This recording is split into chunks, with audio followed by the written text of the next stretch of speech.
Good morning, everybody. Happy holidays. I am actually a bit early because today I'm using new technology. So I just want to go in and check to see that I am indeed live. And I'm really, really happy. So I've still got 2 minutes to 11 o'clock. I hope everybody is having a good rest today, or rather sleep a bit later. I'm going to be actually working today. It's too good an opportunity, to waste because I don't really celebrate Hari Raya Haji. Neither do a lot of my friends. So it's a good opportunity to meet up, to either catch up or, introduce products to people. And I'm going to be doing one of these later on this afternoon. If you're on, you can hear me okay. Please give me a thumbs up. I can see my handphone, so I can check for comments. Yeah.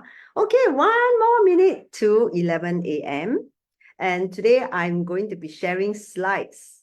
Yeah, I don't normally share slides during my FB Live, but I have got some slides because this is about a mountain climb. And of course, I'm also wearing my mountain tourist t-shirt. Yeah, I must put it such that you can see my mountain tourist t-shirt. So it's 11 a.m. I'm going to start right away as people come on. Yes, thank you. I can see some comments. Okay, so good morning. James asked me to share today about the last weekend's one-day holiday in Melaka and Tangkak and the Mount Ophir climb and the leadership distinctions that I applied.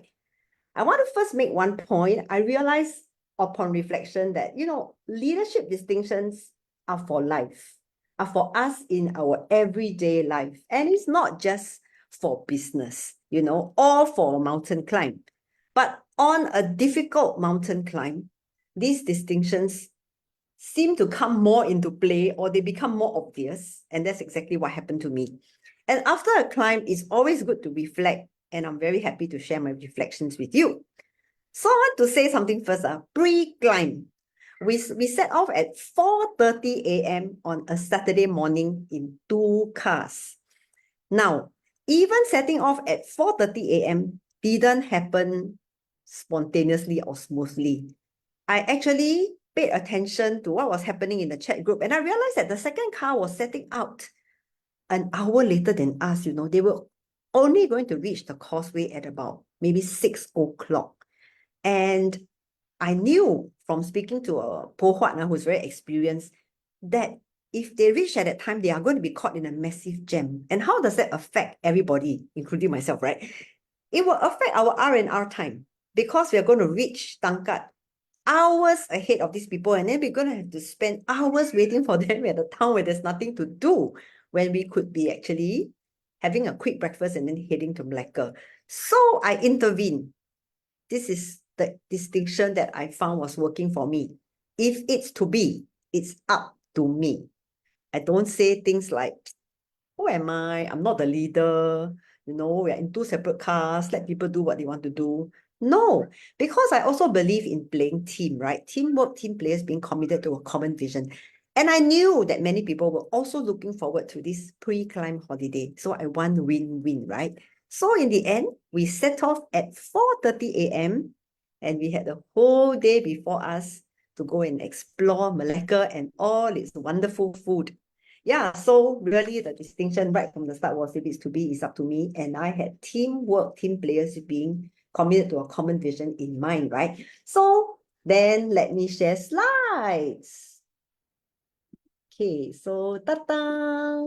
So this is the title of my Motivational Monday, Leadership Distinctions at Work in Mount Ophir. So we started off, like I said, a day in Malacca. Guess what we did?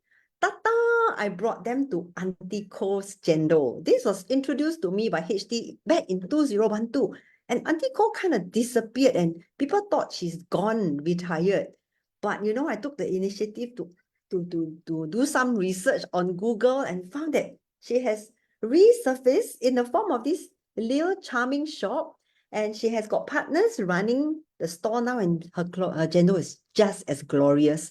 And we also tasted the best pineapple tarts in Malacca. we tried 2 shops. We tried the 2 different bak zhang, and of course, all of us have our favorite, but I discovered my favorite as well. Okay, this is a view of Auntie Ko's very charming shop selling chendol. And to my utter delight, she also sells really good nasi lemak. I mean, the nasi is good, the ayam is good lah, but the sambal needs to be improved lah. The satay was like okay lah, not bad, but it was a very satisfying meal. And we also walked to, we didn't walk to Dongsheng. We went by car to this shop called Dongsheng. Dongsheng has changed a lot since I last went. It's now air conditioned and very swanky. And people go there for what? Cheese bee hoon. Yes, the cheesiest bee hoon you can find and super delicious. And we really had a good time. When we didn't stop. We checked into our hotel. We rested. Then, wow, after all the eating, we still eat dinner. Yes, we did. And this was a very happy occasion because we also reconnected with our Malaysian friend Zhi Pei. So, and you know what? 100% is possible 100% of the time. After dinner, did we go back and sleep? No, we went pasar malam. So, I felt that all this happened because I really had a compelling desire that I would make my one day of R&R count. And I took effective action, find out the best places to makan and all that. And some of these people caught on, and they say, yeah, let's go to the pasar malam and kia after dinner and all that. So we did. We have a lot of fun and fellowship in the pasar malam as well. So really, really, really, we were really living the 100% is possible the time. That one day did a lot for me. People talk about self-care, relaxation and all that. And I realized, I haven't been like out there for a break since Hokkaido, which was in March. So this was a very, very good break for me. So the next day, ta-da, happened already. Our climb starts, this is the group picture at the start of the climb. And of course, with such a big group, everybody got different pace. So me and another two persons, actually, we were quite slow. Okay. So a little bit about Mount Ophir. It's the highest mountain in the state of Johor. Yeah, and it's at 1276 meters. We started our climb at 7:50 a.m. I reached the summit at 1:20 p.m. So you do the sums, it's like 5 hours plus. And then I didn't reach the base of the mountain until 7:10 p.m. So all in, it was 11 hours to finish the climb. And I haven't done such a long climb since 2019 in Russia, where the summit push was like 2 a.m. to 2 p.m. So I joined this climb with a lot of apprehension, but I knew I could train for it. I knew I had to do it because my vision and commitment dictate my actions, not my feelings, assessments, evaluations. And my vision and commitment was to climb Mount Ararat in Turkey in August and to climb it in my best possible state physically and mentally.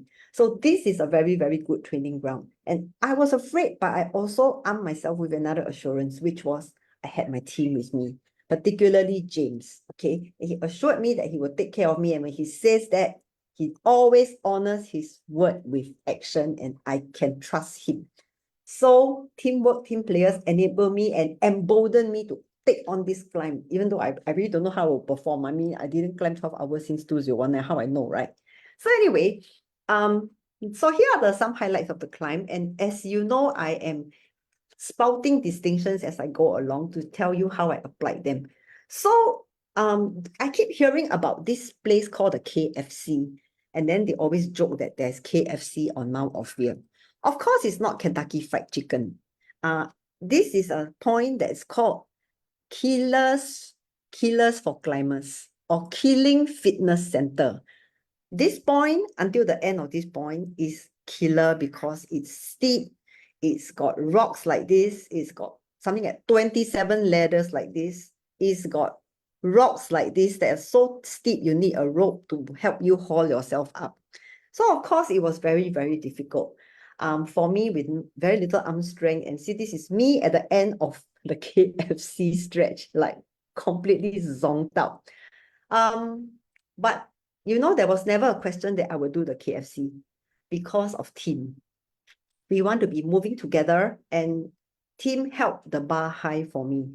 So teamwork, I tell you, is really important. And they say together we achieve more. It's not just a slogan for me. It is correct. If not for team, I don't know whether I'll push myself to take on this route, because it's actually a supposedly easier route where you miss all these things altogether.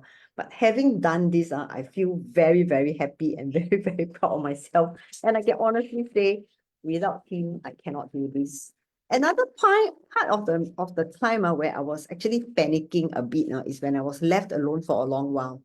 I was wondering what happened, and I panicked and I tried to call James, in the forest, but there was no signal. But, at the end of the stretch, I was so happy to see him and Jackie sitting by the stream waiting for me. So again, I'm assured that I will not be left behind. Leave no man behind is the essence of teamwork, right? So when I got to the summit, I I stripped away, dumped my backpack, and I fished out this dress of mine because the plan was to go there and do this dance. So I didn't drink, I didn't eat, I didn't take any photos. I just stripped my top and put on this thing and I just danced.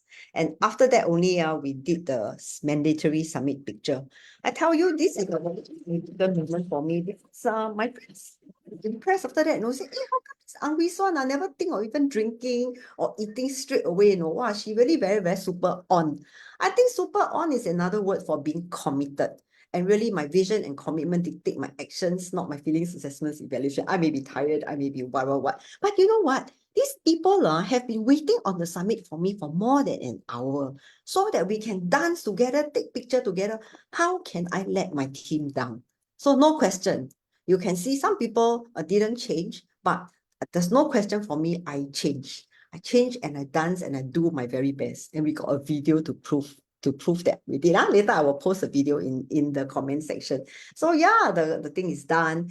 And you know what? A bit of the nightmare starts because the descent starts. And the descent I knew it was going to be just as hard, if not harder. And indeed, it took me just as long for me to get down as it did for me to get up, if not longer.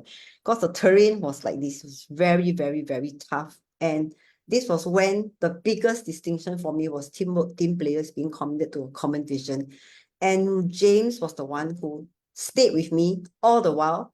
From 1276, we descended 5 hours plus, slow by slow. I mean, he could have done it very fast because James is very fast going down. Jackie can toing, run down one. And me, I'm like, so I tell you, when I reached this 695 meters, I was almost going berserk. I said, after so freaking long, this is like at 4:47, I took this picture. Still 700 more meters to go, how?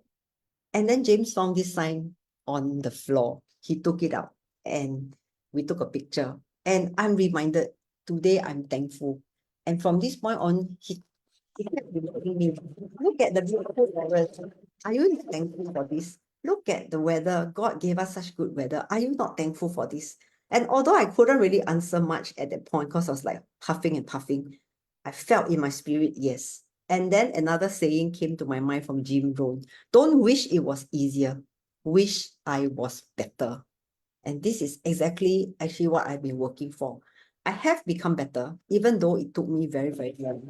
So, I mean, there was this commitment to my larger goal to be fit, to want to climb mountains for many more years. And that's why I am there in the first place. And so I want to finish this mountain climb. Do you know I had a talk at the summit planted by a friend that I would call for rescue vehicle. And it was James who said, Hwee Suan, let's do this and do this properly and finish well. And I'm so glad I listened to him. This is Bukit Semput, 260 meters more. I was told by my friend that Semput means asthma. And it's like literally climb until asthma. So this is 260 meters and I was looking like super whatever. But James kept holding the bar. So team is there. Team is there to hold the bar. It says, walk properly, Hwee Suan. You can do this. You've already gone on for so many hours and you're still putting one foot in front of the other. Finish well. And this is me at the base with my guide and James. Finishing well. I mean, I could walk down straight. I never had to hold anybody's hand. No one had to take my backpack. No one had to hold my trekking post, which was all along it's like that, huh? When I go down and then I become cui, this is what happens. But this time, no. Made it down and I finished well. And I got myself a cert from the mountain. This was so this is a very brief sharing in this very short time of a very, very, I would call this a landmark climb for me. I mean, it is, you think it's only Malaysia. You think it's only 1276 meters. But if you read, this is the 6th most difficult mountain in Malaysia to climb. And I tell you, it is tropical heat and humidity to climb for nearly 11.5 hours is a very big thing. Yeah, it's quite trying. So, all that in place helped me. And I realized that if I didn't practice leadership distinctions all along, when the crunch comes, it's also difficult to apply them. So I hope this has encouraged all of you.